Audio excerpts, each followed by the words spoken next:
आस्तिक जैन बनने को मिला है। चातुर्मास रो बोल रहा है, रोज छोड़ने को मिला है चातुर्मास, गुस्सा छोड़ने को मिला है चातुर्मास, और ना बोल रहा है नया इतिहास बनाने को मिला है चातुर्मास। और कल मैंने आप लोगों से उस रोज़ के ऊपर बात करी थी, और मैंने क्या कहा था कि हम क्रोध पर तो सब लोग लगे हैं, लेकिन आवेश पर सोच नहीं रहे। आवेश मतलब क्या? मन की आवाज़ को आवेश बोलते हैं, मन के बिगड़ने को आवेश बोलते हैं। और आवेश कब आता है? जब स्वार्थ भंग होता है तो मन में आवेश आता है, जब अपेक्षा भंग होती है तो आवेश आता है, जब अहंकार का महत्व नहीं मिलता है तब आवेश आ जाता है। इसलिए हमें आवेश को दूर करना है। तो मैंने कहा था कि तुम्हारे दुश्मन के लिए मित्र बनाने के लिए 1000 अवसर दो, पर तुम्हारे मित्र को दुश्मन बनाने का एक भी अवसर हमें नहीं देना है। तो निश्चित रूप से अपने जीवन से हमें आवेश को निकालते जाना है। और मैंने कहा था ध्यान रखना, शांति सकारात्मक परिणाम है। तो जहाँ आवेश वहाँ शांति नहीं, प्रसन्नता एक सकारात्मक परिणाम है। जहाँ आवेश वहाँ प्रसन्नता नहीं, तंदुरुस्ती एक सकारात्मक परिणाम है। पर जहाँ पर आवेश वहाँ तंदुरुस्ती नहीं। ध्यान है, अगर हमें चाहते हैं कि निश्चित रूप से हमारे जीवन को उत्साह से ओतप्रोत रखना है, शांति प्रसन्नता प्रेम और तंदुरुस्ती के साथ रखना है, तो मन की चल रही उन संकल्प विकल्पों को छोड़ना पड़ेगा, मन के आवेश को बाहर निकालना पड़ेगा। ये बात बोली थी। और कल अंत में बहुत सुंदर सी बात बोली थी मैंने। क्या बोली थी? बहुत अच्छी याद है, नहीं याद है? क्या बोला था? अंत कहाँ से किया था मैंने? अंत किया था कि सांड के मतलब वो बेल के आगे से, बेल के आगे से, गधे के पीछे से और शेर के नजदीक से कभी भी हमें छेड़ना नहीं चाहिए। परंतु क्रोधी को तो कहीं से भी नहीं छेड़ना चाहिए, परंतु क्रोधी को तो कहीं से भी नहीं छेड़ना चाहिए, ना आगे से, ना पीछे से, ना सामने से, कहीं से भी आप क्रोधी को मत छेड़ो। अगर आपने क्रोधी को छोड़ दिया तो जैसे स्थिति खराब हो जाती, वही परिस्थिति खराब आपकी हो जाएगी। और मैंने आपसे कल एक बात बोली थी, वैसे तो क्रोध पर बहुत सारी बातें बोल रहा हूँ, पर क्रोध पर शरीर पर क्या प्रभाव पड़ता है? सामान्य से हम देखते हैं कि आंखों में लालपन आ जाता है, शरीर कांपने लगता है, हृदय की धड़कनें बढ़ने लगती है। ये एक सामान्य बात है।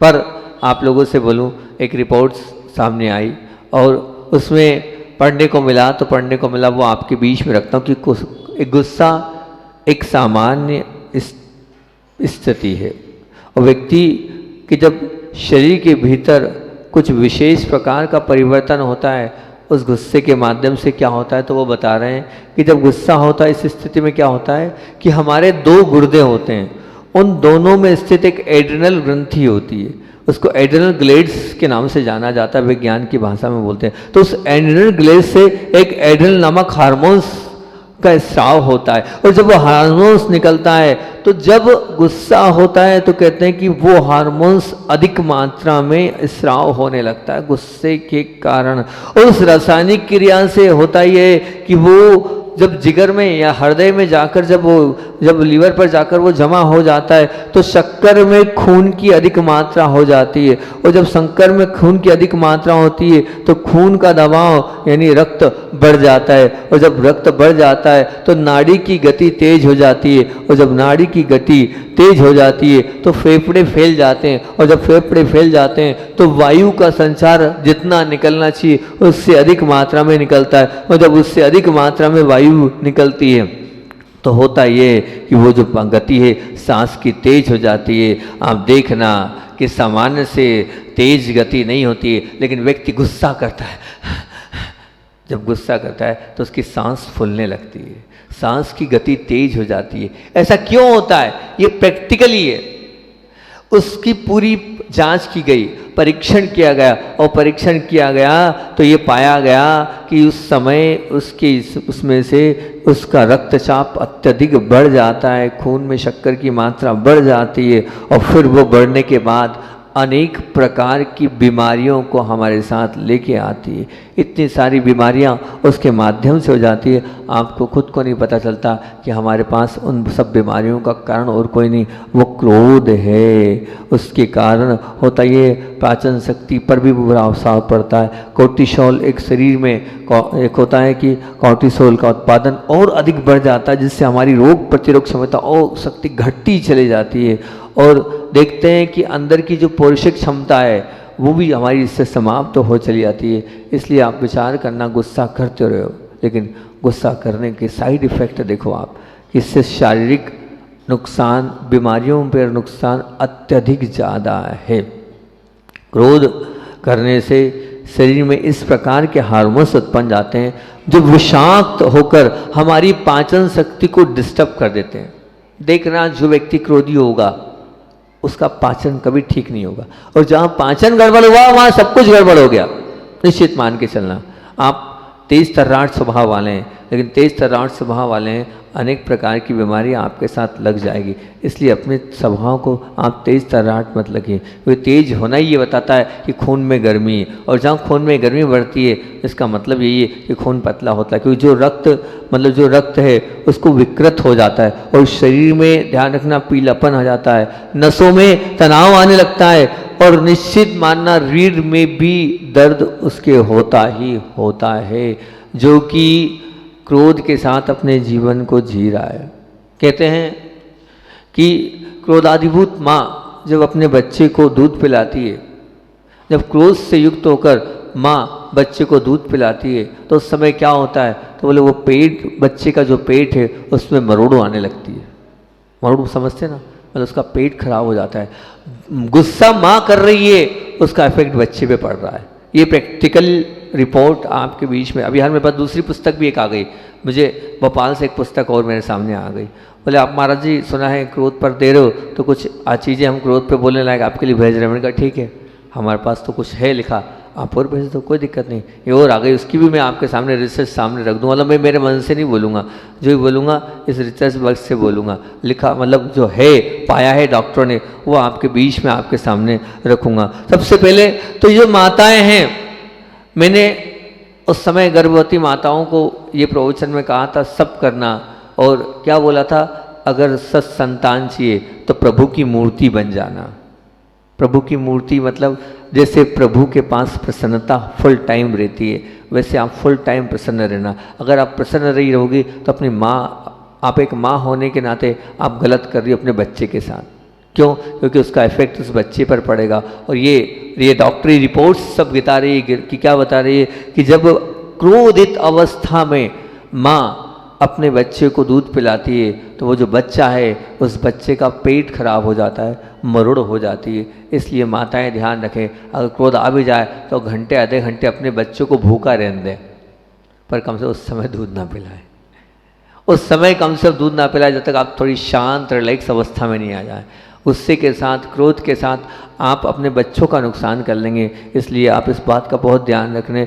और जो हमेशा चिड़चिड़ापन करती है वो माँ बच्चे को दूध पिलाते वक्त भी और समय भी, तो निश्चित मान के चलना गर्भ अवस्था में भी, तो उनके बच्चे लूले होते हैं, उनके बच्चे अपंग होते हैं, उनके बच्चे मानसिक अविकृत स्थिति में होते हैं, विक्षिप्त स्थिति में होते हैं। निश्चित मान के चलना ये परिस्थिति और ये स्थिति बनती है क्योंकि जिस हिसाब से उन बच्चों के लिए उस गर्भ अवस्था में वो सब कुछ मिलना चाहिए वो उनको नहीं मिल पाता है, और जब वो उनको नहीं मिलता है तो उनकी स्थिति विकृत हो जाती है। और उनकी स्थिति विकृत होने में कुछ कारण, यही मैं ये नहीं कह रहा हूँ यही कारण हो, नहीं तो आप बोल दो कि वो तो कभी गुस्सा ही नहीं किया फिर भी ऐसा उनके साथ झड़ गया। बहुत सारे कारण होते हैं, उसमें ये भी कारण है।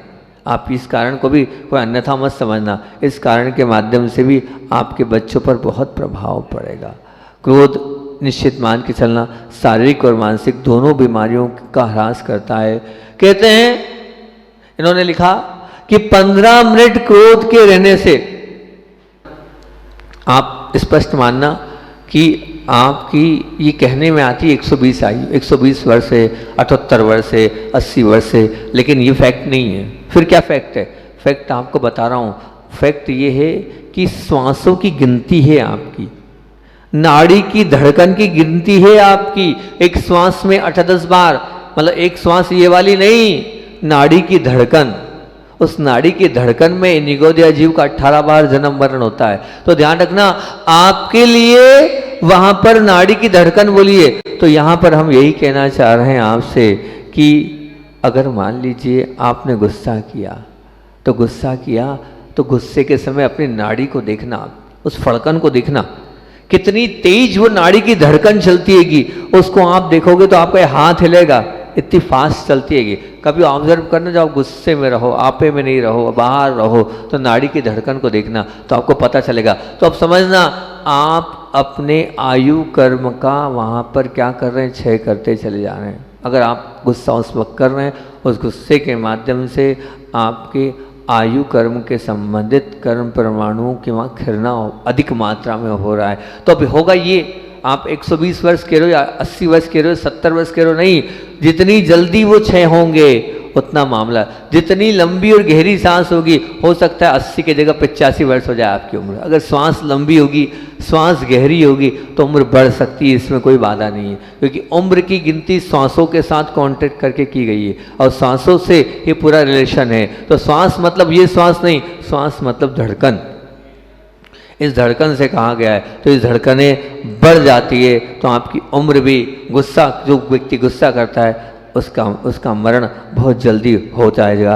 इसलिए ध्यान रखना, हमें गुस्सा भी नहीं करना है, क्योंकि गुस्सा करने से कड़ी मेहनत 9 घंटे की वो तो चली गई, आयु भी कम हो गई। और क्रोध से सबसे ज़्यादा अगर इफेक्ट पड़ता है तो सौंदर्य पर पड़ता है। मैंने पूरी बात बोल दी थी कि सबसे ज़्यादा उस व्यक्ति की सुंदरता समाप्त होती है। क्रोधी व्यक्ति जवानी में भी बुढ़ापे जैसा दिखता है, ये निश्चित मान के चलना। उसकी युवा अवस्था भी वृद्ध अवस्था जैसी होती चली जाती है। जो व्यक्ति क्रोधी होता है और क्रोध अवस्था में रहता है, तो निश्चित मान के चलना उसको बुढ़ापा उसके साथ आने लगता है। आप देख लें, अनुभव कर लें, अपने आप को नहीं तो दूसरों को देख लें कि उसकी परिस्थिति कैसी खराब होती है। और मैंने कहा ना, अत्यधिक क्रोध करने से पतली रक्त वाहिनी के फट जाने का डर होता है, और जब उसका डर होता है तो रक्त संचलन तीव्र हो जाता है, और जब रक्त संचालन तीव्र हो जाता है तो फिर होता यही है कि बीपी बढ़ जाता है, और जब बीपी बढ़ जाता है तो वो फिर क्या करता है, जिससे किडनी तक असर होता है, और फिर बहुत बार किडनी फेल भी इस क्रोध से होती है, गुस्से से होती है। बीपी बढ़ने से मस्तिष्क खुल जाने से क्लेडिंग हो जाती है, उस क्लेडिंग के कारण वो मृत्यु तक का कारण होता है। बताया है ब्रेन हेमरेज, जो ब्रेन हेमरेज है, उस ब्रेन हेमरेज में कारण क्या है, बोले कभी उन्होंने इतना तेज गुस्सा किया होगा, उस गुस्से के कारण रक्त की वहाँ पर, क्योंकि सामान्य से सबको नहीं है, उनको क्यों है, क्या कारण है कि उनको है, तो वो गुस्सा किया, गुस्से के कारण जो है वो रक्त पतला हो गया, और जब वो रक्त पतला होता है तो वो उस पतलापन के कारण वो जो रक्त है उस वहाँ पर फूटता है, और फूटने से जहाँ नहीं जाना चाहिए वहाँ भी रक्त पहुँच जाता है, और जब पहुँच जाता है तो वो जो रक्त है वो रक्त वहाँ सड़न का रूप लेता है, और सड़न का रूप लेने के कारण वह ब्रेन ट्यूमर का रूप ले लेता है। ये ब्रेन ट्यूमर की असली कहानी है। उसका जन्मदाता कौन है, क्रोध। उसका जन्मदाता कौन है, क्रोध उसका जन्मदाता है। क्रोध से वो बात प्रारंभ होती है, क्योंकि सबको क्यों नहीं हो रहा है, उनको ही क्यों हो रहा है। घर में 10 लोग हैं लेकिन 10 लोगों उनको हो रहा है, तो मान के चलना कि हमारे उस क्रोध के कारण हमारी मानसिक परिस्थिति खराब हो रही है। और जब हृदय की धड़कन का बढ़ना होता है तो ध्यान रखना, शरीर कांपता है, सांस जब तेजी से चलती है तो फिर क्या होता है, हार्ट अटैक जैसी समस्या भी आती है। कहते हैं एक तो जब वो भयभीत होता है तब जो है अटैक होता है, या डर होता है तब होता है, और एक क्रोध की अवस्था आती है तब परिस्थिति खराब हो जाती है, तब अटैक होता है। तो हम बहुत अपने आप को संभालें, इस क्रोध से अगर बचना है तो कभी रक्त की कमी भी इसी में आती है, अर्थात हीमोग्लोबिन कम भी इस वजह से हो सकता है। ध्यान रखना, क्रोध का प्रभाव सबसे ज़्यादा रक्त पर ही पड़ता है। सबसे ज़्यादा अगर क्रोध का प्रभाव, चिड़चिड़ेपन का प्रभाव, डिप्रेशन का प्रभाव पड़ता है तो क्रोध पर पड़ता है। और जो कहना चाहिए, कल मैंने आपको जो बताया था, क्या बताया था, आवेश, आवेश का अगर प्रभाव पड़ता है तो वो रक्त पर पड़ता है। इसलिए उसकी गर्मी से रक्त में जो गाढ़ापन है वो पतलापन आ जाता है, और उस पतलेपन के कारण ही ये अनेक बीमारियां हो जाती है। इसलिए क्रोधी व्यक्ति, ध्यान रखना, कभी भी निद्रा तो होती नहीं उसको, वो अनिद्रा का शिकार हो जाता है। नींद क्रोधी व्यक्ति को आती नहीं। जो व्यक्ति क्रोध वाले स्वभाव वाला है उसको नींद कभी नहीं आएगी, ये निश्चित मान के चलना। क्रोध से भोजन भी नहीं रुचता, ये आपको बताया था, और उसमें जो खाया है उसका रस भी नहीं बनता। खा लिया, रस नहीं बनने वाला। आप क्रोध की अवस्था में तो जिससे क्रोध आता है वो निश्चित मान के चलना। क्या करें हम, मैंने उपाय तो बताया भी और आगे बताऊंगा। मुझे एक उपाय याद आ गया, फिर बाद में भूल जाता हूँ मैं, याद आए तो बता ही देता हूँ कि क्रोधी व्यक्ति जो है, मैं हमेशा कोई बच्चा आता है तो उस बच्चे के लिए बोलता हूँ। कोई बच्चा बोले महाराज जी बहुत चंचल है ये, क्या करें, बहुत गुस्सा वाला है, बहुत स्थिर नहीं रहता है, तो पूज्य गुरुदेव के मुख से सुना था कि चांदी बहुत शीतल होती है, चांदी बहुत शीतल होती है। बोले चांदी अधिक से अधिक मात्रा में उसको पहनाओ, सोना 3 काल में मत पहनाना। जिसको गुस्सा आता है वो सोना उतार देना, ध्यान रखना। सोना स्वर्ण मत पहनाना, सोना अधिक और अधिक गर्म होता है, ठीक। तो सोना पहनोगे तो और गर्मी बढ़ेगी, सोना उतार कर उसको चांदी पहना देना। और चांदी में भी अगर मान लीजिए हो जाए तो आप चाहें तो, हालांकि मुझे इसका समर्थन नहीं करना चाहिए, लेकिन आप सैकड़ों चीज़ें कर रहे हो तो मोती आप पहना सकते हो, मोती बहुत शीतल होता है, तो चांदी के साथ मोती भी आप पहना सकते हो। मैं कह तो नहीं रहा हूँ पहनाओ आप, लेकिन हाँ इतना ज़रूर है कि सोने को आप कम से कम पहनाना, नहीं तो सोना बहुत खतरनाक होता है, सोने के माध्यम से गर्मी बढ़ेगी। और चांदी आप जितनी अधिक मात्रा में पहनाओगे उतना वो शरीर को ठंडा देगा। वो जो खून की है, जो रक्त का जो प्रभाव है वो जो बढ़ जाता है, उसको बैलेंस में करने का काम वो चांदी करती हैगी। इसलिए क्रोध के समय हमारे जो बाहरी आभा मंडल पर तो प्रभाव पड़ता ही पड़ता है, लेकिन साथ साथ में हमारे अंतरंग में भी जो प्रभाव पड़ता चला जाता है उस पर हमें गौर करना चाहिए और क्रोध करना चाहिए। और ये जो डिटेल्स भोपाल से आई है उस डिटेल को भी आपके सामने रखता हूँ। ये भी क्या थी, ये तो मेरे पास पूर्व में लिखी थी, ये मैंने आपको बहुत सारी चीज़ बता दी। इसमें जो 13 चीज़ें यहाँ पर उन्होंने लिख के दी कि उन्होंने कहा है कि इसमें क्रोध करने वाले से, पहली चीज लिखी उन्होंने कि क्रोध करने से अल्सर, पेट के अल्सर की समस्या आती है, गैस की बीमारी और गैस्ट्रिसाइज हो जाता है। जो व्यक्ति क्रोध करता है उसको बहुत जल्दी पेट का अल्सर हो जाता है, तो गर्मी के कारण अंदर गर्मी पैदा हो जाती है और उससे अल्सर हो जाता है। कहते हैं कि खून में, दूसरे नंबर पर उन्होंने बोला कि खून में कोलेस्ट्रॉल का स्तर बहुत ज़्यादा बढ़ जाता है, ध्यान रखना। और ये मत मानना कि क्रोध मतलब मैंने जो चिल्ला चोट करता है वही, मैंने क्या कहा, क्रोध का बाप क्या है, आवेश, मतलब मन ही मन में जो रखा है वो गठान जो आपने मन में रखी वो उनका और बाप है। क्रोध तो निकल गया, बाहर हो गया, लेकिन जो आपका आवेश हो मन ही मन में चल रहा है, जो गठान है वो सालों से चल रही है, वो भी सब इसमें ही अंतर्गत आती चली जाएगी। तीसरे नंबर पर इन्होंने बोला है कि मानसिक रक्तस्राव यानी हाइपर टेंशन हो जाती है। ये हाइपर टेंशन आज बहुत बड़ी बीमारी है, बहुत सारे लोगों को है। उसका कारण यही उन्होंने यही बताया है हाँ, कि उच्च तनाव, आप जितने तनाव में रहोगे उतने आप हाइपर टेंशन में रहोगे। और उसके बाद उन्होंने बताया कि रक्त नालिकाओं में रुकावट आए तो उन्हें हानि पहुंच सकती है, इसलिए वो तभी बता ही दिया कि रक्त नालिकाओं में इसके माध्यम से रुकावट भी आती है, उस रुकावट के माध्यम से बहुत कुछ आपको बहुत सारी बीमारियाँ खड़ी हो जाती है। 5 नंबर ने लिखा है हृदय की बीमारी में क्रोध का बहुत अहम भूमिका है। हार्ट पेशेंट्स जो हैं, अगर आप हैं तो हार्ट पेशेंट वालों को क्रोध करना ही नहीं चाहिए। अगर हार्ट पेशेंट वाला क्रोध कर रहा है तो निश्चित मान के चलना और समस्या में घिरता चला जाएगा। वो कह दिया है क्रोध का आंतों पर भी बहुत खराब असर है, मतलब उसकी क्रोधी व्यक्ति की आंतें तो खराब ही हो जाती है। निश्चित मान जो क्रोध करता है उसकी आंतें धीरे धीरे काम करना बंद हो जाती है, उसके आंतों पर बहुत खराब असर पड़ता है। और कहते हैं सबसे बड़ी बात इन्होंने ये लिखी है कि मुख्यता से यहाँ डाल दिया है कि क्रोधी व्यक्ति रोगाणुओं से लड़ने की शक्ति खत्म हो जाती है, मतलब वो बहुत जल्दी बीमार होने लगता है, बहुत जल्दी प्रकृति के साथ लड़ने की क्षमता उसके पास नहीं होती। थोड़ी सी गर्मी में वो गर्म हो जाता है, थोड़ी सी ठंडी में उसको सर्दी हो जाती है, थोड़े से में उसको अनेक प्रकार की उन प्रतिकूल परिस्थितियों में भी अपने आप को अनुकूल बनाने की क्षमता को खो देता है। कौन? क्रोधी व्यक्ति। बोले रोगाणुओं को लड़ने की शक्ति बिल्कुल उसकी कम होती चली जाती है। और क्रोध दर्द को बढ़ाता है। 60वें नंबर पर उन्होंने बोला क्रोध दर्द को बढ़ाता है। अगर मान लीजिए यदि कोई व्यक्ति किसी प्रकार की बीमारी में पीड़ा से अगर ग्रस्त है तो उसे निश्चित मान के चलना उसका दर्द और अधिक बढ़ता चला जाएगा, उसका दर्द और बढ़ेगा। तो जिसको दर्द है उसको तो त्याग कर देना चाहिए, जिसको दर्द है उसको कायसर पूर्वक त्याग कर देना चाहिए। गोली से असर नहीं पड़ेगा। आपकी बोली से असर पड़ेगा। गोली बाद में काम आएगी, आपकी बोली में मिठास हो जाएगी तो निश्चित रूप से आपका वो दर्द समाप्त होता चला जाएगा। तो आप इस दर्द को भी समाप्त कर दें। अगर आपके पास क्रोध है तो गोली के पहले आप बोली वो मीठा कर लेंगे तो आपका वो क्रोध वो अनेक प्रकार के दर्द को वो दूर करता चल जाएगा। इसमें 90 नंबर पे लिखा है कि इसमें साइनस से सिर दर्द का स्थायी भी हो सकता है।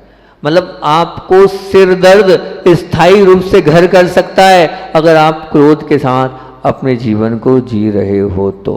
इसलिए साइनस और सिर दर्द को स्थायी बनाया जा सकता है। ये जो पूरी रिपोर्ट्स है ये डॉक्टर सुरेश नाथ सक्सेना जी के द्वारा लिखी गई ये पूरी रिपोर्ट्स आपके बीच में मैं रख रहा हूँ। और ये हमारे भोपाल से योगाचार्य राजीव जी ने ये पूरी स्क्रिप्ट हमारे पास पूरी यहाँ उन्होंने ये भेजी है। और फिर उसमें लिखा है कि जो कैंसर है, एड्स हैं, हृदय रोग का रक्तचाप आदि है, रोगी के लिए वो गुस्सा जानलेवा भी हो सकता है।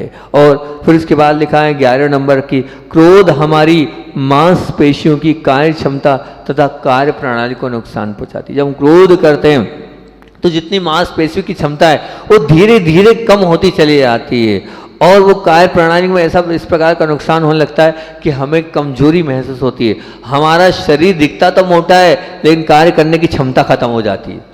अरे इतना मोटा ताजा शरीर तो है लेकिन मोटा ताजा शरीर होने के बाद भी कार्य क्षमता आपकी समाप्त तो होती चले जाएगी। इसलिए आप समझते चले जाएं कि हम कर तो रहे हैं। और मैंने बार बार बोला है कि आप क्रोध को मतलब क्रोध को कैसे जोड़ना है। आपको क्रोध का तात्पर्य क्या है, अंदर का आवेश भी लेना, अंदर का चिड़चिड़ापन भी लेना, अंदर की गठान भी लेना और साथ साथ में क्रोध तो है ही। और क्रोध को ज़्यादा करने से व्यक्ति अपनी चेतना शक्ति उसकी समाप्त तो होने लगती है। अर्थात चेतना शक्ति का तात्पर्य ये है कि वो बहुत जल्दी क्या हो जाएगा, अपनी चेतना से मतलब अनकॉन्शियस होने लगेगा। उसको अनकॉन्शियस भी हो सकता है, उनको मूर्छित अवस्था में भी वो जा सकता है। और उन्होंने अगले नंबर बोला पैरालिसिस एक बहुत बड़ी बीमारी है, आज की बहुत बड़ी समस्या है।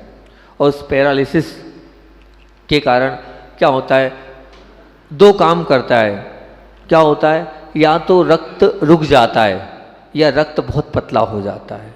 और कहते हैं कि रक्त उनका ज़्यादा रुकता है जो डिप्रेशन वाली स्थिति में होते हैं, उनका रक्त गाढ़ा हो जाता है तो रक्त आगे नहीं बढ़ता है। और जो बहुत ज़्यादा क्रोध करते हैं उनका रक्त पतला हो जाता है। तो दोनों बातें घटती है। जब रक्त गाढ़ा हो जाता है तो वो पैरालिसिस की ओर जाता है, और जब वो पैरालिसिस की ओर जाता है तो जहाँ रक्त पहुँचना नहीं चाहिए वहाँ रक्त पहुँचता नहीं है, और जब रक्त पहुँचता नहीं है तो पैरालिसिस को जन्म लेता है। फिर वहाँ का हिस्सा शून्य पड़ जाता है, और जब वहाँ का हिस्सा शून्य पड़ जाता है तो वहाँ पर जो है कहना चाहिए कि जो चेतना होती है वो चेतना समाप्त हो जाती है। और जब चेतना समाप्त हो जाती है तो पैरालिसिस का एक रूप ले लेती है। तब फिर डॉक्टर लोग, वैद्य लोग क्या बोलते हैं, वो वैद्य मैं आपको बताऊं, पैरालिसिस का प्रकरण आ गया, समय तो हो रहा है लेकिन उपचार से संबंधित आपको मैं अपने जीवन का अनुभव बता देता हूँ। सैकड़ों पेशेंट को वो ठीक किया है मैंने, एक ही मात्र एक ही चीज़ से। और उससे सिर्फ इतने से एक इलाज से अगर किसी ने अच्छे से इस इलाज को कर लिया तो वो पैरालिसिस ठीक हो जाएगा। याद आ गया आपके पुण्य से तो बता रहा हूँ कि एक माल कांगनी का तेल होता है, माल कांगनी, उसको ज्योतिषमिति भी बोलते हैं आयुर्वेद में। ये माल कांगनी का तेल बहुत सुंदर तेल होता है। इस तेल को, ये इतना गर्म होता है, इतना गर्म होता है कि इस तेल की इतनी गर्माहट होती है कि इस तेल को खोपरे के तेल में, शुद्ध खोपरे के तेल में आप 2-4 बूंद लगाएं और मालिश करें। मालिश करने से जो नसों में खून का संचालन समाप्त हो चुका है, अगर आप दिन में 3-4 बार मालिश करेंगे, हम कह रहे हैं कि अगर आपका पुण्य होगा, विशुद्ध होगी, तो 8 दिन के अंदर वो पैरालिसिस खत्म हो जाएगा, वो लकवा तक खत्म हो जाएगा उसके माध्यम से, उस मालिश के माध्यम से। बस इतना ध्यान रखना कि बहुत ज़्यादा गर्म होता है, सामने वाले को देखकर कुछ बूंद मिलाना, उसको लगे हाँ ठीक है, वो आप घिसोगे वो गर्म होगा। और बच्चों के लिए तो इतना माइंड, मतलब वो ज्योतिषमिति बुद्धि, जो मंद बुद्धि वाले हैं उन लोगों के लिए अगर आप वो दोगे तो उनकी बुद्धि, मैंने एक बालक को बताया था, फोपनार बुरहानपुर के पास एक गांव है, उसको मैंने बोला कि 1 बूंद घी में आपको देना, उसमें दूध में आपको देना, उन्होंने दिया, वो मंद बुद्धि था, आज फास्ट हो गया, उसकी बुद्धि पावरफुल हो गई। और इसको हल्का सा नाक में सुंघा सकते हैं, डाल सकते हैं, पर जितना सेनो पीवर तेल, और इसको बताशे में देने का बोलते हैं, आप लोग तो खाते हैं संयमी पताशा, एक दो बूंद डाल कर दें आप पताशे में, जो पैरालिसिस वाले हैं उनके लिए, या जिनका मंद बुद्धि है उनके लिए। इतना एक आम का ये वाला जो तेल है मैंने सैकड़ों लोगों को दिया, उससे बहुत से लोगों को फ़ायदा भी इससे हुआ, जिन्होंने भावपूर्वक और मंत्रों के साथ इसकी मालिश करिए, उनके जीवन में बहुत प्रभाव पड़ा है। तो निश्चित बात तो क्रोध पे चल रही थी, लेकिन याद आ गया तो आपको बता दिया। ये ज्योतिष मिति का तेल है। अभी हमने नितेश भाई को भी बताया था, उनके पिताजी को भी तकलीफ थी, मैंने कहा भाई इसको बुलवा लो, इसका उपचार आप कर लो, तो इससे आपको बहुत आराम मिलता चला जाएगा। तो क्रोध पैरालिसिस में भी कारण है, और क्रोध में सबसे ज़्यादा उन्होंने यहाँ 13वें नंबर पर लिखा है अंतिम में, कि जो व्यक्ति क्रोधी होता है उसकी तर्क शक्ति खत्म हो जाती है।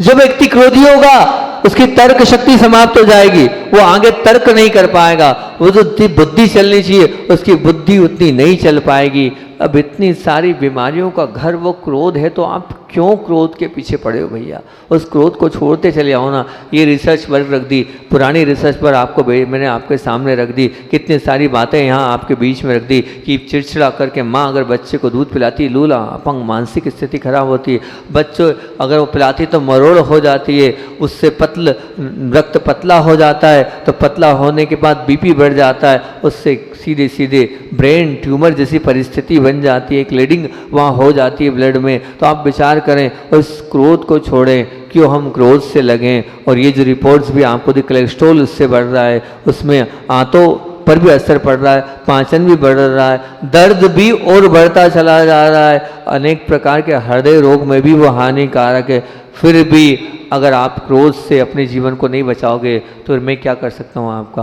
कोई भी कुछ नहीं कर सकता है आपका, कोई कर भी नहीं पाएगा। आज मैंने आपके बीच में क्रोध की बीमारियों के विषय में आपके बीच में रखा। अगर कुछ अच्छा लगा हो तो स्वीकार कर लेना, कल दूसरी इसी बात को और आगे रखूँगा। अब पूज्य गुरुदेव का संस्मरण सुनाकर अपनी बात को विराम देता हूँ। पूज्य गुरुदेव की कल आप लोगों से बात बोली थी सहजता और सहजता की, कि कैसे गुरुदेव कहीं भी कैसे भी कुछ भी हो जाते हैं, ऐसे वो बालकवत हैं। और एक और बहुत अच्छी बात आपके बीच में बोल रहा हूँ, जबलपुर की बात है कि गर्मी का समय चल रहा था, एक छोटा सा बच्चा, तीसरी कक्षा का बच्चा पूज्य गुरुदेव के चरणों में पहुंचा, और आचार्य श्री अकेले ही बैठे थे सामायिक के बाद। अकेले वैसे बहुत कम मिलते हैं, लेकिन पुण्य उस बच्चे का था कि आचार्य श्री अकेले बैठे थे, और वो बाहर से तो वो चला गया, बाहर तो गेट कीपर ने अंदर जान दिया, क्योंकि जो बच्चे सुंदर होते हैं मन सबका मोह लेते हैं, और जब मन मोह लेता है तो चला गया, मुझे आचार्य श्री के पास जाना है। अपने हाथ में एक पेड और एक पेंसिल लेके पहुंचा, आचार्य श्री को नमोस्तु किया। आचार्य श्री ने उसको देखा, बोले हाँ, तो बोले आचार्य श्री जी मैं आपका चित्र बनाना चाहता हूँ। तो बना लो, आपको स्ट्रेट और स्थिर होकर बैठना पड़ेगा। आचार्य श्री से वो बालक बोलता है, बोले हाँ ठीक है हम बैठ जाएंगे। आचार्य श्री बैठ गए। कैसे बैठना है? हाँ बस अब हिलना नहीं अब आप ऐसे ही रहना, मैं आपका चित्र बनाना चाहता हूँ। और बच्चा चित्र बनाना चालू कर दिया। अच्छे उतने में संभव सागर जी आए, अच्छा जी उधर वो बालक चित्र बना रहा है, उसको डिस्टर्ब नहीं करो। वो बालक चित्र बना रहा है, उस बच्चे को डिस्टर्ब नहीं करो। और बैठा रहा, सब एक एक करके महाराज इकट्ठे रहे, वो बनते चला गया। अच्छा जी सबको चुप करा, ऐसी आँख दिखाई, तो सब वहाँ बैठे रहे। वो बालक चित्र बनाते रहा। 5-7 महाराज हम भी इकट्ठे हो गए, उसके बाद 4-5 महाराज हो गए। हम देखते रहे उस पूरे दृश्य को कि देखो, एक तौर से तो आचार्य श्री फोटो खींचने के लिए मना करते हैं, ये कैमरा क्यों लगा रहे उसके लिए मना करते थे, ये क्या है कैसा है, लेकिन इतने सरल सहज जाते हैं कि कोई छोटा सा बच्चा जब निवेदन करता है तो वो इतने सरल हो गए कि उसको क्या करने दो, चित्र बनाने दो। हजारों चित्र बन के उनके सामने आते हैं, वो देखते भी नहीं है उन चित्रों को। मेरे ख्याल से एक ध्यान रखना, दुनिया में जितने चित्र पूज्य गुरुदेव के बने होंगे, मेरे ख्याल से किसी के नहीं बने होंगे। ये भी एक रिकॉर्ड होगा, रिकॉर्ड देखना। पर देखो एक छोटे से बच्चे के निवेदन पे कितने सरल सहज हो गए, और वो स्थिर होकर आधा घंटा दिया। 1 मिनट मिलना मुश्किल होता है, लेकिन आधा घंटा उस बच्चे को दे दिया, बड़ी सरलता और सहजता से। ऐसे हमारे पूज्य गुरुदेव सरल सहज थे। एक और याद आ गया बच्चे के, पर उसको कल सुनाऊंगा मैं, आपको समय हो गया। बोले आचार्य वन विद्यासागर जी महामुनि राज की।